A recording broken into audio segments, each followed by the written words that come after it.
how many French fries does McDonald's make every year? How did you learn to write screenplays? I took a semester of playwriting in college and also a semester of screenwriting. So in our screenwriting class, we had a book called The Screenwriter's Bible, which taught us the structure and the technical aspects of screenwriting. And we were supposed to have a finished script coming out of that class, which I did not. I believe my script was about 50 pages long. And I actually went back recently to go look at that script to see if there was something I could salvage out of that story. And it was just terrible. It was so bad. And I thought that was really funny because I'm like, oh, that just means, I've grown so much since that first script that I never finished. And now my scripts are, like I said, each script that I write is better than the last one. And that's what's exciting, is to see the progression of writing from a class, my first class, to my writing now. Why was it terrible? The story just didn't really make any sense, I guess. And the characters didn't have specific point of views, and they were just in these scenarios and scenes with no rhyme or reason. It was just really bad all across everything. So they were just sort of like situations, and there was no conflict. And Yeah. And like I said, I never finished it. It was about 45 to 50 pages. And I don't even think, when I looked back on it, I think I read the first 2 or 3 pages and I was like, oh, I don't need to finish reading this shitty script that I wrote back in the day. So stage plays also, you said you learned to write. Why not focus on that as well? Well, what is it about the screen? So something about stage plays, because even when I was asked by Accenture, where do you want to live? Obviously, I had a couple different cities in mind. It was Los Angeles, New York, and Chicago. And I really decided that I was going to forego the New York City theater scene because I didn't feel like I ever saw people of color in Broadway plays. And so it just didn't feel like the right place for me, and that I wouldn't get any work. And so, but I was always seeing people of color in commercials and stuff. So that's what made me move to Los Angeles. And that was the same kind of thinking in terms of going into playwriting or screenwriting. I did not see plays that were written by or for people of color, to be honest, or enough of them. But I had, like I said, I had watched Satyajit Ray films, and I had seen, and I knew Bollywood was a big thing in our culture. And so I was inspired by the films and the TV that I watched, and it felt more attainable to me. Why is it so important to write a perfect first draft? It's not important to write a perfect first draft. Like I said, I always write a vomit first draft, and it's actually terrible. And writing is all about rewriting. So for me, I'm just trying to get to the page count. And once I get to 90, I get really excited, and that is cause for celebration. And then I go back and I look at my draft, and it's terrible.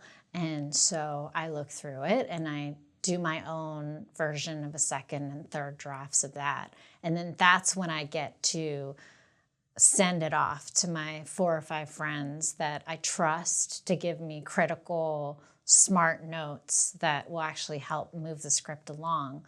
And then I gather those notes and I read through them, and I see if any of the notes are actually similar. And I tackle those notes first. And then at this point, I'm at the 4th, 5th draft of the script, and it's getting there, but it's not perfect. And then I tend to finish a script when it's on its 6th or 7th draft. That many? Okay. Do you outline? I do outline.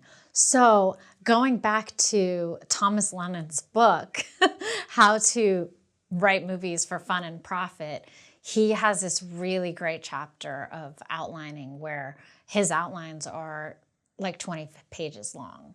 So if you do a very specific long outline where you know exactly what the scenes are going to be and who the characters are in each scene, you can transfer that into final draft and then have just the scenes in there, but then you are writing the characters and the dialogue. So when you transfer it over to final draft, it's already like 15, 20 pages in.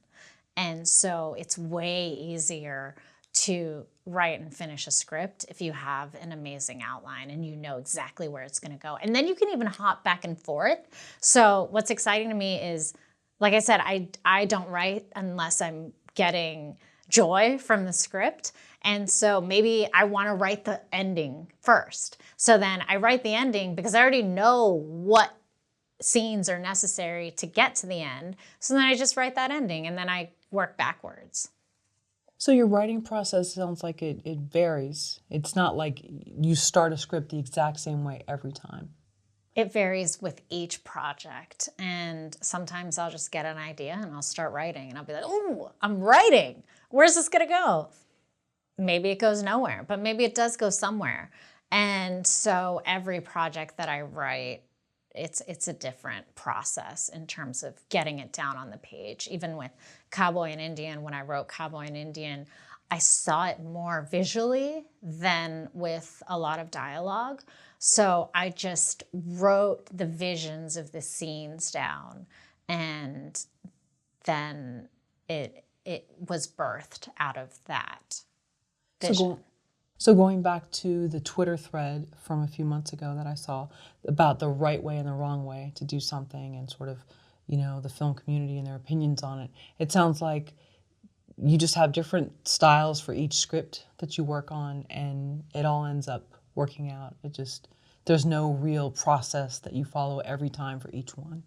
There's no real process that I follow, and I think that that's what keeps it fresh in my mind, and that's what keeps me coming back to screenwriting. With my every story, every idea that I have, there's a new way to approach it. And whether it's Thomas Lennon's way of approaching something, which I really connected to, or whether it's just writing down certain ideas or visions or what the cinematography is going to be, then that's a whole different way of looking at approaching a script. With engineering classes, did they teach you the same different ways to approach problem solving?